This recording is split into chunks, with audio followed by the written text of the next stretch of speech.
Attendance ni Ann Curtis, pinaglaruan, ng It's Showtime. Nagbigay saya at kasiyahan ang muling paglabas ni Ann Curtis sa noontime show na It's Showtime, bagay na ikinatuwa ng maraming netizens at loyal viewers ng programa. Mula nang bumalik si Ann noong Lunes 2 ng Hunyo, sunod-sunod ang kanyang naging pag-ere sa programa, dahilan upang lumikha ito ng buzz sa social media at mga entertainment platforms.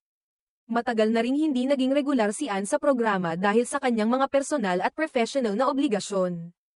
Kaya naman ang kanyang pagbabalik ay itinuturing na espesyal na kaganapan ng mga taga-suporta ng show.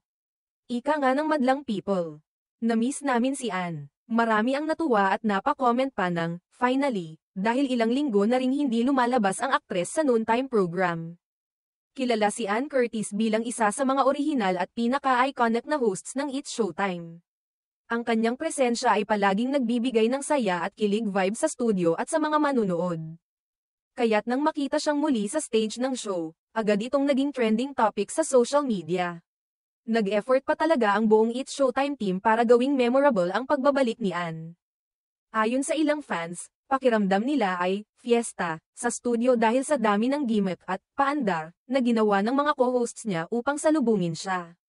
Maging ang programa mismo ay gumawa ng parang breaking news segment para lang bigyang diin ang pagdalo ni Ann sa sunod-sunod na araw. Simula Lunes hanggang Miyerkules, 2 ng Hunyo hanggang 4. Tuloy-tuloy ang pagpapasaya ni Ann sa It's Showtime. May mga segment siyang sinalihan at hindi rin nagpahuli sa pakikipagbiruan sa mga kapwa niya host.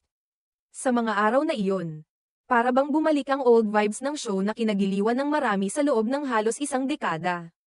Gayunman, natigil ang winning streak ng kanyang tuloy-tuloy na pagpasok nang dumating ang Huwebes.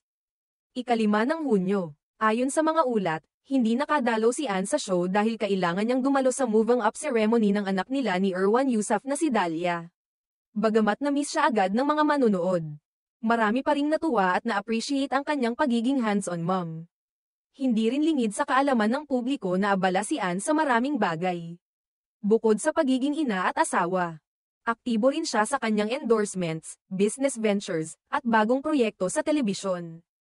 Isa na rito ang Philippine adaptation ng sikat na Korean drama na It's Okay to Not Be Okay, kung saan isa siya sa mga pangunahing artista. Napapabalita rin na may pinaghahanda ang pelikula si Ann, kaya't hindi na nakapagtatakang limitado ang kanyang oras sa hosting.